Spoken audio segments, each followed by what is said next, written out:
Hey, how's it going? So we're in the rainy season. I'm up here on Kew Fin, and it's the rainy season, and if I'm just coming up for a short walk on the ridge at Kew Fin, which is right on the border between Lampang and Chiang Mai, during the rainy season I don't get too often a chance to come up and do this short walk, gorgeous walk. It's where I like to bring people that want to do a little hiking, but nothing too extreme, but also really beautiful. There's so many good views up here because we're on the ridge, you know.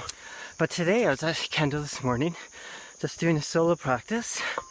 So next week, Lee Dongla's coming back, so that'll be great. My little protege will be back learning Kendo, and tell you something, he learned it. He was doing really good. Anyway. But today, it's like sunny and cloudy, but not raining, which is important. So I thought, hell of it. Damn it, right after Kendall, I came home, put my special boots and leggings on, and damn, I'm gonna head out to the rock where I go camping, and just to get out there and get moving and climb up some hills and stuff, you know. And it's really important that I pay attention to the clouds. Because, well, we've had a lot of rain this last while, like since Thursday, I'd say. Sunday today, it's been beautiful. A little bit of rain, but lots of sun, very dry and beautiful. And today is the same. So, I'm coming up. But, with all that rain we had, the road up, which is extremely steep, you know, it's like quite often a lot of cars can't make it up, for instance. They need a certain amount of power and good tires and stuff, but I'm coming up. But the thing is, I don't want to go back down when it's wet, because there's mud and sand, and man, you hit some of that mud on the downhill and you'll just, doesn't matter what you do, I think, doesn't matter what tires you have, you'll just poof, go down or just slide away. My tires are good. They're not like speedy road tires, and they're not dirt tires. They're kind of in between, and working great for me. Anyway, they're just the stock tires. But look at this, eh? Woohoo! Sun, blue sky. It's quite cool up here, even in the bright sun. And yeah, this is like this feels like home, like my spiritual home being up here. You know what I mean? If I'm feeling a little worn out or whatever, I come up here and go, okay, I bring back the sense of meaning of existence, you know? Anyway, I'm gonna switch it and you can have a look at what it's like, okay? There you go. And the path is just still really well trimmed down. Very easy. So you have to keep an eye out on things like this, right? If you're just walking, these are hard to see, and they can trip you up.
See deer tracks.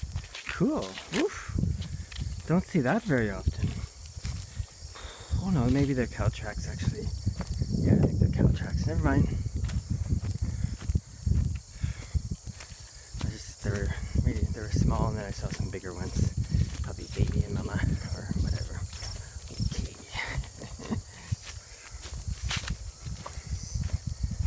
open it is, eh? Like that's one thing, down, you know, down lower down. It's a tropical country, right? Tropical forests. And they're highland where I live, but still very dense, you know. And of course I'm walking on a cleared, wide, clear path. It was probably like a rough road at one point many years ago. But as you can see, I mean, just to go off trail into the bush, like in there, it would be pretty, you know, it's not like walking on the grass, prairies, but still, compared to lower down, it's certainly doable. Yeah, for your experience sake. And we're coming up to where I camp out in the rock. I'm not gonna spend too much time. Up to the spot where when I come up here overnight, okay, set up my tent and stuff, you know, walk down in the morning. But today, I'm not going to spend too much time at the rock because I can see that the clouds are coming back in, you know. I really want to avoid slip sliding all the way down the mountain.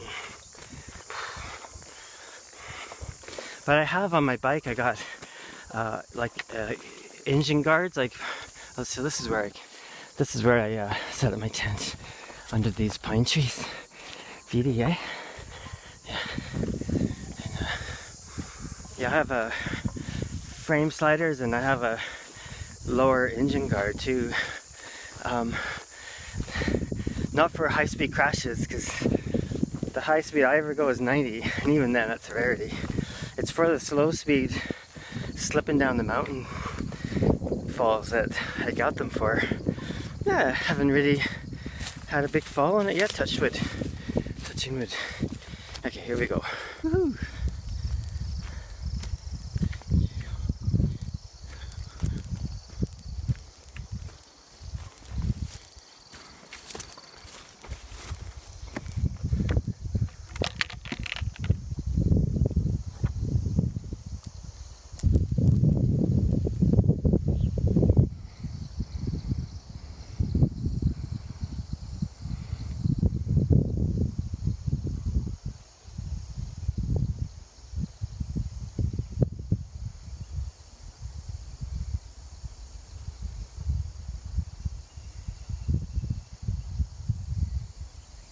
So this is from this beautiful rock here. It has this gorgeous view. And yeah, gorgeous. Great for a couple of hours just to get out. And you know, when I camp out here, I come out to this rock, and if I bring a camping stove, I'll just cook behind me here. And eat on the rock, like dinner and breakfast. Sometimes I come up and don't eat dinner. Do a little, what do you call that? Intermittent fasting, that's it. Yeah. But, yeah. I don't know what to say.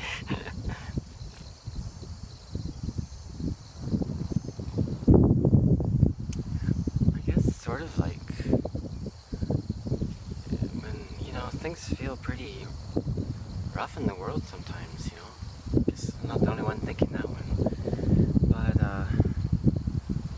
you can come up here, and I wonder if you're hearing this. There's a lot of wind. There might be too much wind noise. I might have to watch. There's a piece of hair flying in the wind here. Damn, where are you? Okay, there we go. And yeah, so I just think, okay, I'm good. I'm good. Mayhem ensues. I know exactly where I'm coming. Basically to my home. Yeah. Safe. Damn, anyway. Okay.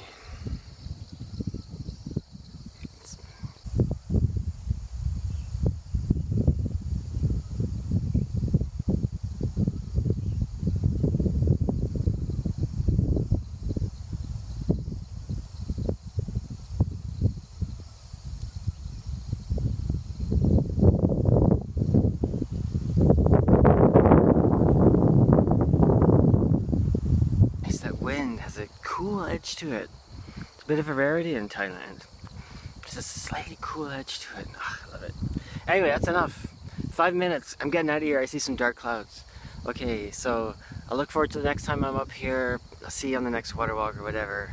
I'll do a few more clips going back and see you in a sec. Okay, well, I'm pretty much at about the height of the land, I'd say, of this walk.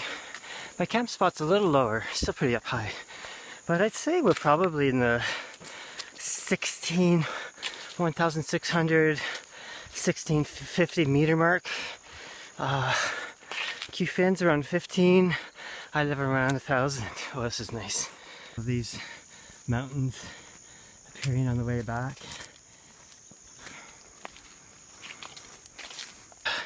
And I've said many times in doing these little videos up here in Cufin that, well, there's a lot of pine trees up here. I think they may be planted actually. I mean, I think pine trees do natively grow up here for sure, but it's just at a certain place there's like a lot of them, which makes me think they were planted. Nowadays they, when they do big plantings like that, they do a really diverse selection of plant and tree species, you know. I was up here a few years ago and, geez, I don't know, I think they said they were planting, was it 17, 30? Anyway, a lot of different species, and also native to the region. But anyway, besides that, I just smell the pines and the soft, there's a certain feel on the ground. You know, I wear a very thin, I'm not going barefoot, but they're basically moccasins with a rubber sole on them, which is, you know, how I used to travel in my later years back in Canada, even in the mountains and stuff. You know, I'm not an advocate for heavy footwear in the bush, but each to their own, you know.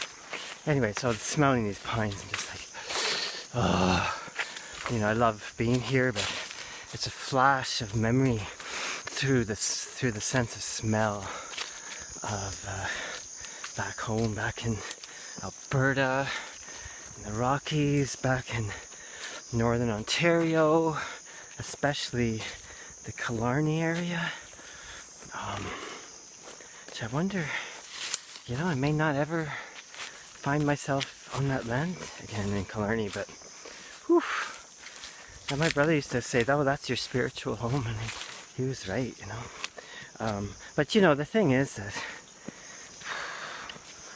you know, to go to Killarney now is, you have to book it months and months in advance, and you're lucky even to get a booking, you know. That's how it is. So, but here,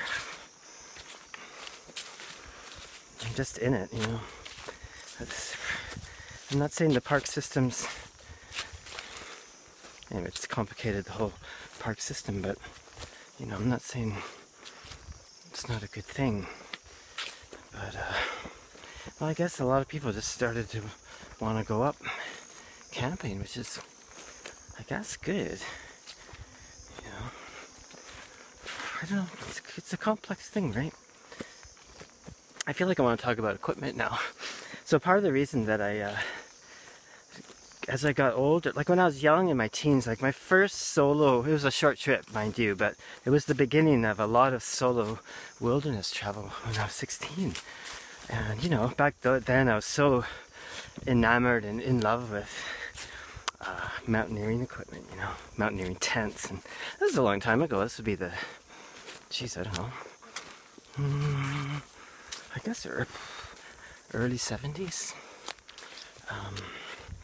When Blacks of Greenock was a great British company that made those Ventile tents, and I don't even know if you can get them anymore. And Eastern Mountain Sports out of, I guess, Vermont?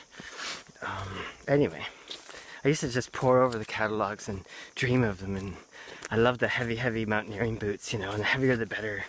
And I was like that for a while. And then as I got older and more experienced, I went, yeah, this is sort of silly. These heavy boots can't feel the ground, right? So, geez, I don't know. I'm sure 30 years ago, at least, was it 22? Yeah, 30, 35 years ago I would have started wearing lighter footwear, and at some point I was working with hides and moose hide and deer hides and making moccasins, and then I just started wearing moccasins, just thin-soled, usually double-soled just for durability, but that's what I would wear on canoe trips and hiking and all that. Up in the mountains too, you know, in the Rockies and way up in the big meadows like Sunshine Meadows and stuff. Even climbing up rock, you know. I mean, you're limited, right? Obviously, if you're really into mountaineering and ice and really proper technical rock, that's not appropriate, right? But for just the basic wandering and stuff, for me it's better, you know. And also using gear from less technical, right? Like the pack, like I have this, it's a Thai bamboo pack, right? But my pack I use for getting water and for longer trips is a canoe pack from a Duluth pack company. But that whole region of the canoe country traditionally use pack baskets or rolled up stuff with tump lines and things, you know. So I started using that, and boy, a pack basket was more comfortable than any super expensive mountaineering pack I ever wore, you know. I don't know. Anyway, that's me. Yeah, so that's equipment. But the thing is that we're almost at the end. The conclusion I came to, and this is the important part probably. Woo! What's that? Oh no, it's a leaf. Is, in my experience, you have to have a balance between technology and how much technology. You have to have a balance, right?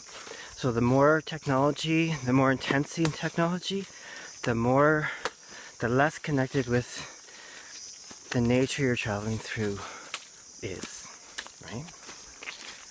So, does that make any sense?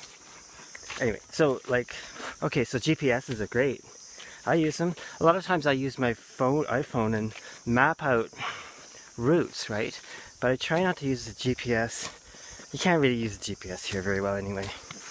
But so I'll mark trails just for my own reference. But in general, I prefer not to use that, so that you can actually pay attention to the line of the land. You can pay attention to how the land moves and shifts, and you get a sense of the ancient geography of it all, ancient geology of it all. And then it allows you to understand the character of the place, right? And this even applies to paper maps. You know, paper maps are good. Compass and map. I always carry one, even if I'm not using it much. But for me, I never used them much. I always had them for reference, and I loved looking at them, like at camp at night, see where I went. But I rarely plotted courses on map and compass. Do you know what I mean? Anyway, I'm at the Q-Fin Lookout. Gonna hop on my bike, head home, and get a bit of stuff done. And thanks for hopping along on this little trip off to Q-Fin. I'll see you later. And my advice is always get out in nature. Okay? Ciao.